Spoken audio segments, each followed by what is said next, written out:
The 2008 financial crisis is one of those weird events in history in which lots of people know it's important, but they're not really clear why or how. However, in a lot of ways, 2008 is still with us, and its effects are still banging around the modern world. Thus, this video asks the question, what if 2008 never happened? And what if the greatest economic collapse between the Great Depression and COVID just never occurred? That's the question of this alternate history.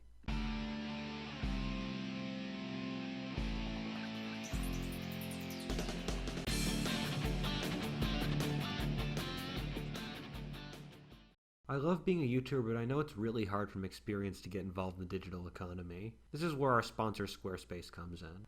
Squarespace is a platform that helps people build beautiful websites. It gives you a lot of power in creating the websites, whether through gated community-only content, managing members, email, and leveraging audience insights. It has professional portfolio designs, an advanced commenting system, and you can connect with your social media as well. Squarespace is also having a free trial, and you can use the code WHATIFALTHIS to gain 10% off your first purchase of website or domain. Click the link in the description to try Squarespace today. The question of what started the 2008 financial crisis is a complex one in which lots of people like to name the names of their various political opponents, and every person in that game does deserve a certain degree of the hate they get. Yes, unbridled greed on the part of the banks and stupid government policies, among other things, did create the crisis. However, you really should look for the underlying factors that resulted in people behaving in the manner they did that allowed an economic crisis to precipitate.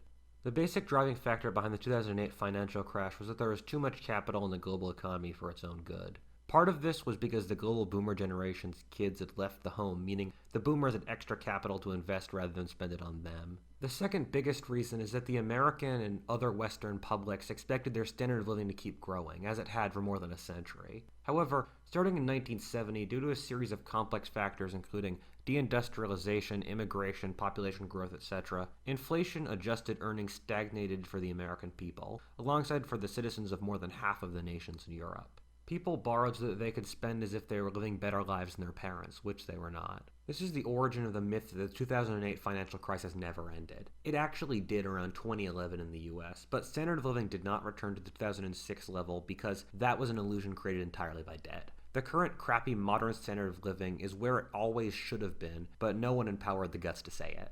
Democratic governments under pressure from their populations created lots of ways to make the standard of living look better than it really was. In the US, this was through Freddie Mac and Fannie Mae, which incentivized banks to lend money to poor people who wouldn't normally have enough good credit reputation to do so. This is why libertarians blame the government for the crisis. However, the banks went full force with this, issuing insane amounts of bad credit. Similarly, investment banks started packaging thousands and then millions of mortgages into bonds, but corruptly categorizing unstable mortgages as stable with the collusion of the supposedly impartial rating agency oligopoly. This led bond investors to think they were buying high-quality bonds when they were actually buying terrible bonds. This was due to a lack of government regulation caused by deregulation made during the Reagan era. This is why people on the left blame the right and banks. So, more money was thrown into the housing market than it could really take. You hear stories in the time of taxi drivers or hairdressers buying multiple houses. Actually, it was worse than that, as many unemployed people got mortgages and never even made their first payment on the loan. Remember, recessions occur when people put money into fields that can't support them, and so the money gets erased afterwards. Once people realized the housing market was overvalued, the destroyed money swamped the financial system and destroyed the economy. This swept around the world. This was since America was a quarter of the world's economy, and this era was the golden age of the developing world, in which it accepted massive amounts of Western capital. Even more so, the American and European investment systems were heavily interrelated, with both regions being the other area's top investment zone. This created a global crisis. This one gets complicated. One would like to make some sort of shift inside America, but the truth is that the crash also occurred in Europe, with similar housing collapses. In general, due to overallocation of capital due to the boomers retiring and also due to wage stagnation, a recession would have almost certainly happened, but it could have been contained at a smaller scale and later in time. A good driving factor here might be the changing in international banking regulations that required banks to allocate more capital to housing loans. As it was, banks needed to have less of their own money against house loans since the government wanted to push more people towards home ownership. Without this, the crisis would not have been earth-shattering. A major turning point in the 2008 crisis was when the government bailed out the banking systems. This is often viewed as the banks milking the government, which is both true and false. The US government actually made a small profit bailing out the banks since they got partial ownership and most of the banks recovered quickly. In Europe, the cost of bailouts to many governments was devastating and few of the banking systems are still recovering. The bailouts were considered overreach by many at the time. However, it created the precedent for massive bailouts that occurred during COVID. If COVID were to occur in this timeline, as it likely would, the bailouts would become a massive partisan issue and probably wouldn't get passed as they'd be mired in various political partisanship. This would occur earlier in this timeline. People would realize their wages were stagnating earlier. You've got an interesting psychological effect here where you wonder if having one's wages appearing as to rise and then crash is worse than having just one's wages painfully stagnate. I'd say that without the debt cushion of the late 90s and 2000s, this stagnation would grind people down and make them more radical earlier. You can start to see the dissatisfaction from wage stagnation in the 90s with the popularity of punk and grunge music, which talks a lot about wage stagnation and dissatisfaction among the working classes. In America, this would manifest with a radical figure emerging earlier. Dissatisfaction with social justice, immigration, large parts of America's visceral dislike of anything bordering upon socialism would mean that a right-wing outlier like Trump would be more likely than someone like Bernie Sanders. And this time, the 2012 election is as toxic as the 2016 one, where a Trump-like figure, if not Trump, would win. Something lots of people don't know is the 2008 financial crisis was in fact far more extensive in Europe than America. British, Irish, Dutch, Spanish, Portuguese, and Greek banks were lending more recklessly than the American ones.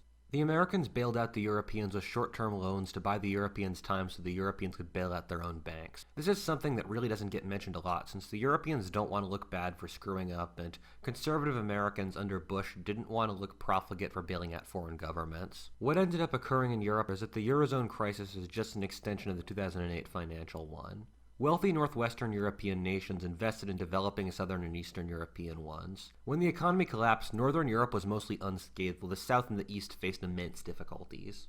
Greece is the epitome of this. The reason people were so worried about Greece, even though it was small, was that if Greece collapsed, it would have caused a domino reaction, blowing up larger, over-indebted similar countries like Italy and Spain. This would involve the collapse of a united Europe as we understand it. What happens in our timeline is a profound disagreement over what to do with Greece, where the Germans, the main paymasters of the European Union, wanted the Greeks to suffer for the profligacy, while the Greeks had no intention of doing that and were in so much debt it wouldn't have worked anyway. This caused the European Union 12 years of gridlock and was unable to find a solution. With less debt, the balancing the debtor nations in Europe versus creditor would be very different. Europe would have less debt and would thus be better able to prevent the internal economic divisions in Europe from manifesting. The EU wouldn't be shown to be as hollow as it is with its inability to respond to the 2008 crisis and the various nations turning on each other rather than standing together as Europeans. Eastern Europe generally came out fine. The governments there went on austerity as they'd been democracies for so short a time that the populace had gotten used to all the perks or raised taxes and slashed spending in order to prioritize paying off the debt, which worked.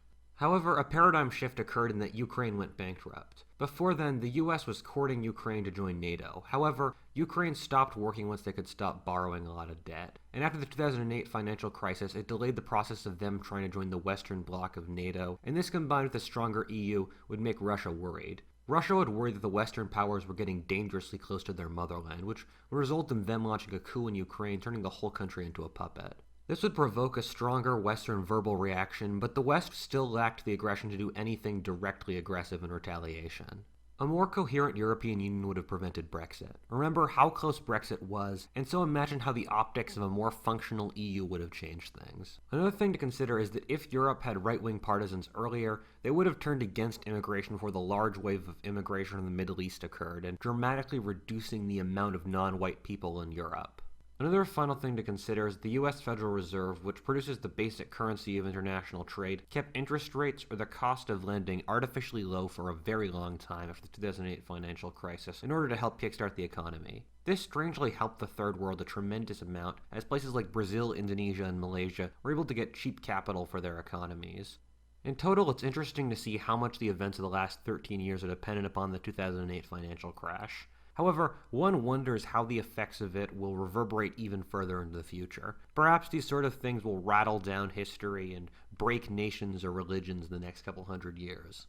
What if Altist, and thanks for watching. If you enjoyed this topic, please like, comment, subscribe, or stay tuned for additional content. Or alternatively, check me out on Patreon, where I've got the first couple chapters of my cultural history of America and history of the world, as well as all sorts of cool maps and fan-only videos. Or alternatively, check me out at Intelligent Speech, where I'm going to be a keynote speaker, or Take Off, where you can win real money from the trivia and What If Altist videos. Or alternatively, check out my merchandise and Twitter. Thanks so much for watching, and have a great day.